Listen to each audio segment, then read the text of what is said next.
Baik, teman-teman sekalian, untuk selanjutnya kita masuk pada bab analisis panel data. Pada kesempatan ini, saya ingin menyampaikan bagaimana cara tutorial menganalisis data panel dengan menggunakan software EViews. Kita nanti akan bagi beberapa part ya, untuk agar lebih mudah dipahami, karena sangat panjang ini ceritanya, kalau mungkin langsung diselesaikan dalam satu video. Oke, baik, kita mulai dengan bentuk data kita. Baik, di sini ada contohnya konsep ekonomi makro ya. Di sini ada variabel GDP, impor, ekspor, consumption, government spending pada 3 negara, Indonesia, Malaysia, dan Filipina. Berarti ada 3 section ya. Ada 3 section atau 3 individu pada kurun waktu pengamatan periode tahun 2000 sampai 2019. Ada 20 waktu pengamatan. Berarti kan total samplingnya adalah 30 waktu tahun dikali 3 section, ada 60 sampling dengan beberapa variabel makro yang akan kita coba input dan akan kita running. Oke, kemudian selanjutnya kita masuk ke EViews kita. Caranya kita bikin word file dulu dengan file new work file, kemudian kita pilih panel, balance panel pada work file of structural type, tipenya panel balance panel, sifat datanya annual ya, tahunan tadi, startnya 2000, kita isikan 2000, add date-nya 2019. Number of section kita kasih 3. Oke, nah ini panel untuk work file panel untuk kita lakukan tutorial running sudah siap. Kemudian kita input variabel dengan cara membuat variabel dulu, objeknya variabel, kita kali series. Nah ini kita juga bisa menggunakan pool, nanti akan saya jelaskan setelah beberapa video ini selesai ini. Bagaimana kalau kita menggunakan series? Nah series ini istilahnya adalah kita membuat variabel satu-satu begitu ya. Kalau pool itu nanti semuanya bergabung dalam satu bagian bersamaan. Nanti akan saya jelaskan. Misalkan GDP, kemudian impor, kemudian ekspor, kemudian consumption,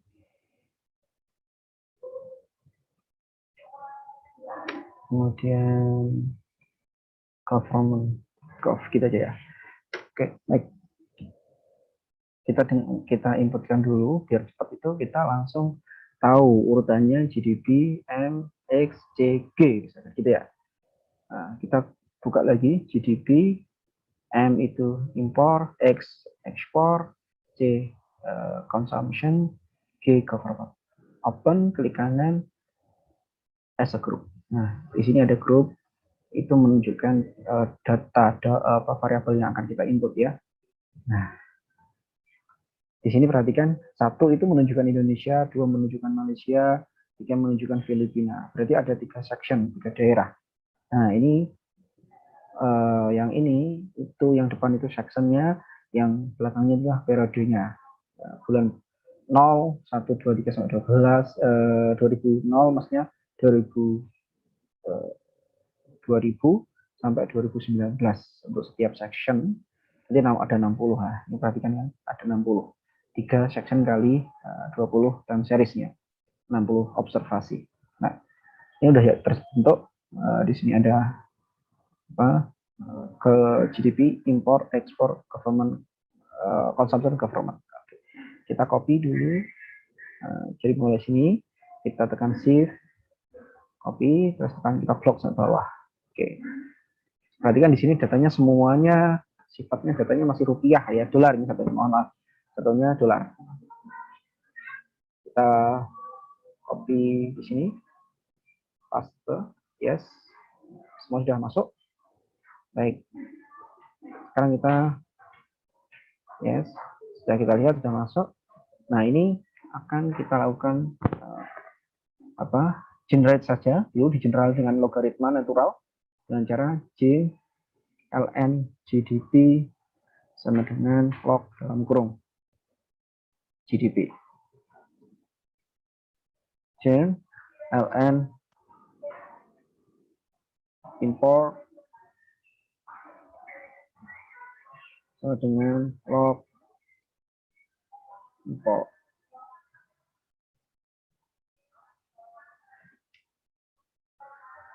chain ekspor ln ekspor dengan log dalam kurung ekspor.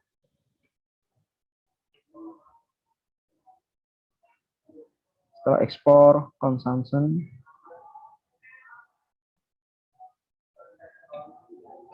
ln consumption log dalam kurung consumption chain ln gov dengan log dalam kurung. Oke, jadi sudah dilakukan logaritma natural untuk beberapa variabel yang akan kita lakukan pengujian. Selanjutnya kita quick estimate equation. Nah, kita masih menggunakan regresi ya di sini. Nanti akan ada pilihannya di sini ya, optionnya di sini.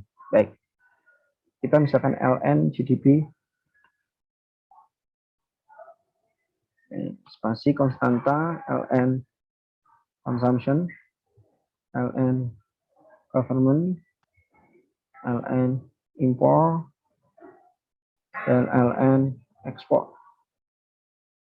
Oke, nah kita punya dugaan bahwa ada hubungan antara ini makroekonomi ya, GDP, consumption, government spending, import, ekspor terhadap GDP pada tahun ini di negara. Oke, kita oke.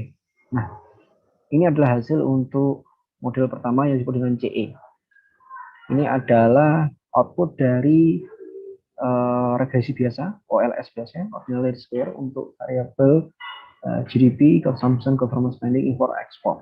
Nah, perhatikan di sini hasilnya semua di bawah apa itu? Di bawah 0,5 alias terjadi signifikan untuk semua variabel baik dengan 1% dan maupun 5%. Nah, selanjutnya ini kita sebut dengan model CE atau common effect. Jadi common effect dalam panel itu sebenarnya adalah regresi biasa tanpa melihat beberapa unsur terkait antara dimensi individu dan dimensi waktu. Baik, kita lakukan penyimpanan dulu dengan cara freeze, kemudian name kita sebut dengan CE model atau common effect model. Jadi common effect model itu adalah hasil regresi biasa sebenarnya atau OLS biasa. Baik, selanjutnya di sini teman-teman belum selesai. Ini masih kita perlu menunjukkan apakah model CE ini yang terbaik atau ada lagi model yang lebih baik dengan menggunakan pendekatan Fick effect model atau kita sebut dengan FEM, Fick effect model. Nah, kemudian nanti juga ada random effect model. Nah, sebelum ke situ lebih jauh, melangkah lebih jauh, saya ingin fokus bagaimana mengurai ini ya. Ya, di sini yang pertama kita lihat probabilitas, kemudian kita lihat koefisiennya dulu. Dari 3 variabel ini, dari 4 variabel ini, kebetulan semua nilai probabilitasnya adalah kurang dari 0,05 alias atau 0,01. Dengan demikian bisa disebut bahwa keempatnya adalah signifikan terhadap GDP. Nah, sedangkan secara koefisien kita lihat semua memiliki tanda positif kecuali impor bertanda negatif. Artikan bahwa semakin tinggi impor, tentunya GDP-nya akan mengalami penurunan sekitar 25%. Jadi bahwa ini approve of theory ya, begitu. Begitu pula dengan consumption, memiliki hubungan positif. Semakin tinggi consumption akan meningkatkan GDP suatu negara. Pun sama dengan government spending, semakin tinggi government spending akan meningkatkan GDP suatu negara. Ekspor pun juga sama. Nah, berarti ketiga keempat hasil ini cukup bagus dan ini adalah approve teori. Nah, selanjutnya kita lihat R-square. R-square-nya 99%, hampir 1%, 100%. Artinya strongly off model dalam penelitian kita. Bahwa semakin bagus suatu R-square itu menandakan sejauh mana kekuatan kemampuan dari modeling kita terhadap variabel independen, tentunya terhadap variabel dependen. Jadi keempat variabel ini mampu merepresentasikan kondisi GDP. Ya, memang teorinya memang sudah kita tahu teorinya Keynes bahwa makroekonomi terbuka dan sebagainya, dan ini terbukti secara teori. Oke, baik, kita selesai di konsep yang disebut dengan CE ini. Nah, tapi tentu saja ini belum selesai untuk modal yang terbaik. Sekarang kita masuk pada pemilihan model dengan cara perhatikan, dengan cara view. Kemudian di sini ada Fick effect, random effect testing. Nah, perhatikan di sini ada redundant Fick effect, kemudian omitted random effect, dan correlated transmission atau Lagrange multiplier LM dan Husman test. Yang atas adalah LM test, yang bawah adalah Husman test. Yang paling atas atau likelihood ratio ini adalah Choate test, ya, sering disebut dengan Choate test. Baik, di sini 3 ini yang akan kita gunakan. Oke, sebelum itu kita ingin melihat bagaimana apakah model CI yang terbaik itu dengan cara kita kembali ke estimasi, tapi pada panel option ini kita ganti Fick effect. Nah, dalam arti apa kok kita ganti ke Fick effect? Artinya untuk membandingkan antara CE, common effect ke Fick effect. Nah, tapi posisinya harus posisi Fick effect. Jadi saya ulangi, kita ke hasil estimasi, klik estimation, panel option kita ganti Fick effect. Kemudian kita oke. Nah, ini adalah effect. Nah, biasanya di sana diganti seperti ini. Ada effect specification, cross section, Fick, dummy variable. Dari sini kemudian kita bandingkan model yang tadi, yang CE ini, ya, mohon maaf, yang CE ini dengan yang ini. Nah, ini mana yang terbaik? Nah, ya ini dengan cara view, kemudian Fick, redundant Fick effect, likelihood ratio. Ini untuk CO tes membandingkan antara CE sama effect dengan Fick effect. Baik, kita klik. Nah, hasilnya signifikan. Nah, kalau hasilnya signifikan, kembali ke teori. Kalau hasil ini signifikan kurang dari alfa, maka hipotesis kita itu memilih Fick effect. Nah, mohon maaf tadi Fick effect belum saya save ya. Baik, kita save dulu, mohon maaf. Kita kembali ke Fick effect, kita freeze, kita name, kita kasih FE model. Oke, nah di sini ada CE model, ada FE model. Nah, ini CE modelnya. Nah, ini CE model, ini FE model. Nah, dari kedua model ini mana yang terbaik? Nah, mana yang terbaik kita uji dengan Choate test.